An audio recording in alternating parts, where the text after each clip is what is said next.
Halo semuanya, nama aku Zandi. Jadi tadi pagi janjian sama temen lulusan apoteker. Nah, jadi aku mau ngebahas tentang seputar tentang antibiotik sama dia. Jadi ya sekilas saja kan antibiotik kan beda concern sama obat-obat lain, dimana ya perlakuan penggunaan segala macam tentang antibiotik ini harus benar-benar dijaga ketat gitu loh. Nah, tapi kan kadang masyarakat nih banyak banget yang belum tahu cara pakai antibiotik, terus cara nyimpennya gimana, terus stabilitasnya gimana gitu selama penyimpanan. Nah, jadi berhubung aku udah janjian sama dia nih, aku mau ngebahas sedikit terkait dengan antibiotik yang nantinya aku harap jadi semua orang-orang yang nonton YouTube ini bakal tahu gitu, yang orang-orang awam bahkan seorang mahasiswa pun bisa tahu gitu gimana cara perlakuan antibiotik. Misalnya kalian dapat resep antibiotik gitu, mungkin langsung aja kita samperin, dia udah nunggu.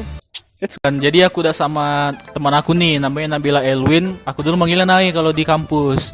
Nah, coba Kak Nai sapa dulu teman-teman semuanya. Oke, baiklah. Sebelum kita bincang-bincang nih, kan kemarin aku udah sempet infoin kan di Instagram aku, kalau misalnya hari ini aku bakal ketemu teman aku lulusan apoteker buat ngebahas tentang antibiotik, khususnya antibiotik amoxicillin dan asam flavulonat gitu. Nah, baiklah. Nanti kemarin kan aku udah suruh kalian buat kasih pertanyaan-pertanyaan seputar tentang antibiotik tersebut. Nah, nanti pertanyaan kalian bakal aku tanyain ke Kak Nai setelah dia ngejelasin sekilas tentang antibiotik itu apa sih, amoxicillin asam flavulonat itu apa sih gitu. Nah, oke, langsung aja. Sebelumnya coba dong Kak Nai kasih tau dulu ke teman-teman semua gitu, antibiotik itu sebenarnya obat apa, terus amoxicillin asam flavulonat itu sebenarnya jenis golongan antibiotik apa gitu. Yuk. Oke, sebelum kakak jawab pertanyaan kalian, kakak mau kasih tau dulu nih, apa sih antibiotik dan masuk golongan mana? Jadi, antibiotik adalah senyawa kimia yang berasal dari mikroorganisme yang berfungsi untuk membunuh dan menghambat pertumbuhan bakteri. Jadi, di sini kan ada amoxicillin sama asam flavulonat. Nah, amoxicillin sama asam flavulonat itu termasuk dalam golongan beta-laktam. Jadi, beta-laktam itu adalah antibakteri yang bekerja dengan cara menghambat dinding sel bakteri. Jadi bakteri itu bisa mati. Nah, di sini contohnya tuh amoxicillin sama asam flavulonat. Oke, setelah mendengarkan penjelasan dari Kak Nai, langsung aja aku baca ini pertanyaan dari kalian, udah aku catat di kertas. Jadi langsung aja, pertanyaan pertama Kak, amoxicillin dan asam flavulonat itu obat apa sih gitu? Dari Lintang. Yuk. Jadi amoxicillin dan asam flavulonat itu adalah obat antibakteri yang termasuk ke dalam golongan beta-laktam. Nah, dia tuh punya keunikan. Dia itu punya cincin beta-laktam dan hanya resisten terhadap enzim beta-laktamase. Oke, cukup memuaskan ya jawaban dari Kak Nai. Jadi kan ya seperti yang Kak Nai jelasin tadi, yang namanya ya antibiotik beta-laktam ya cuma bisa dibunuh sama enzim beta-laktamase kan. Nah, jadi memang bener-bener antibiotik ini nggak sembarangan dipakai teman-teman. Jadi cuma untuk bakteri yang khusus saja yang tidak memiliki enzim beta-laktamase gitu. Oke, pertanyaan selanjutnya, sebenarnya amoxicillin dan asam flavulonat itu buat penyakit apa aja sih Kak? Dari Rafli, silakan. Jadi amoxicillin dan asam flavulonat itu bisa untuk penyakit infeksi paru-paru, saluran kemih, diare yang akibat dari Staphylococcus aureus, dan diare yang akibatnya dari Helicobacter. Oke, sangat memuaskan jawabannya ya Kak Nai. Nah, jadi pertanyaan nomor 3 nih dari mahasiswa UGM S1 Farmasi. Wih, ada anak UGM nih nanya, Bunga ya namanya, Bunga. Katanya, Kak, kata dokter antibiotik itu harus dihabisin. Kenapa ya Kak? Gimana jawabannya? Jadi kenapa sih antibiotik itu harus dihabisin? Ya karena antibiotik itu beda sama obat lain. Nah, antibiotik kalau nggak dihabisin, nanti bakterinya itu akan resisten.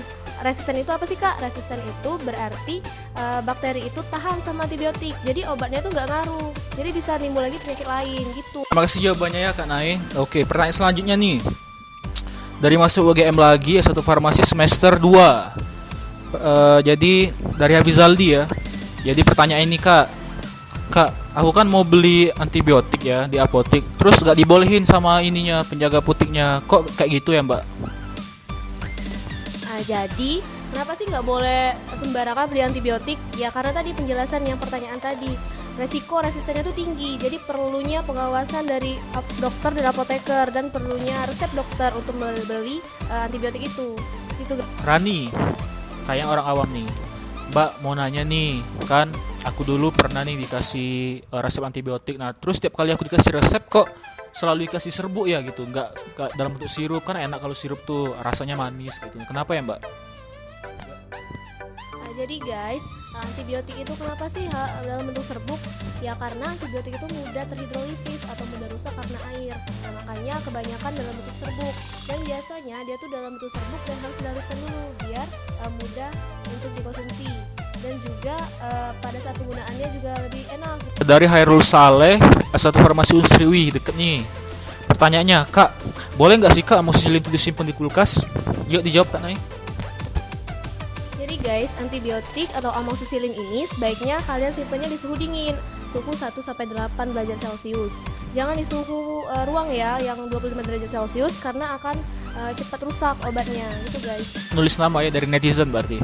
Nah, pertanyaannya nih, Kak, gimana ya kita tuh sebagai orang awam bisa tahu kalau misalnya antibiotik kita tuh khususnya amoxicillin itu tuh udah gak stabil lagi atau udah rusak? Gimana Kak?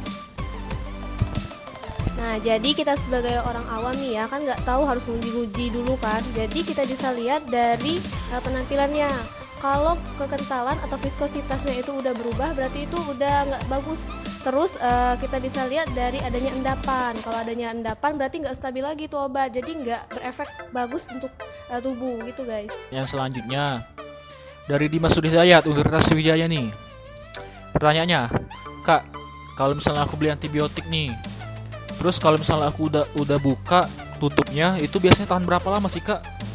Khususnya untuk antibiotik amoxicillin. Yuk, jawab.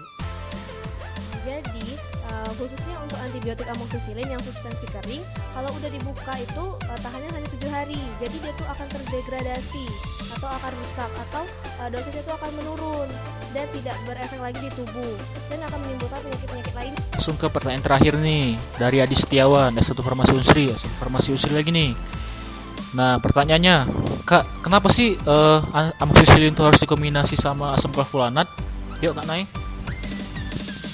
Jadi kenapa harus dikombinasi? Nah, amoxicillin dan asam klavolanat ini merupakan golongan beta-laktam. Nah, ada bakteri yang memiliki enzim beta-laktamase. Nah, contohnya nih ya, kayak amoxicillin itu diserang oleh enzim beta-laktamase. Nah, yang menggantikannya itu asam klavolanat, menggantikan cincin beta-laktamase yang rusak, sehingga kerjanya itu akan sinergis. Oke, terima kasih Kak Naib jawabannya. Ya karena ini pertanyaan terakhir ya teman-teman tadi. Jadi mungkin cukup sekian bincang aku dengan teman lama aku Kak Naib. Nah jadi sebenarnya aku tarik kesimpulannya. Sebenarnya amoxicillin itu obat antibiotik golongan mana sih? Nah jadi amoxicillin itu ya jenis golongan beta laktam. Ciri khasnya itu ada cincin beta laktam. Nah jadi kenapa sih harus dikombinasi asam klavolanat sama amoxicillin itu? Ya karena ada sebagian bakteri yang mempunyai enzim beta-laktamase yang bisa resisten terhadap amoxicillin. Nah, jadi makanya ada asam klavolanat, dia bisa menggantikan atau mengcover dari amoxicillin yang rusak gitu. Nah, kemudian kalau misalnya ditanya di mana sih bagusnya disimpan amoxicillin itu, ya simpanlah di suhu 1-8 derajat Celcius atau di suhu kulkas. Lebih baik dibandingkan dengan suhu kamar 25 derajat Celcius. Kemudian masa penyimpanan itu maksimal 7 hari deh, jangan lama-lama, nanti takutnya kadarnya berkurang dan hasilnya juga menurun. Mungkin itu aja dari aku. Jangan lupa like dan subscribe dan like di bawah ini bagi kalian yang nonton. Aku akhiri. Assalamualaikum warahmatullahi wabarakatuh.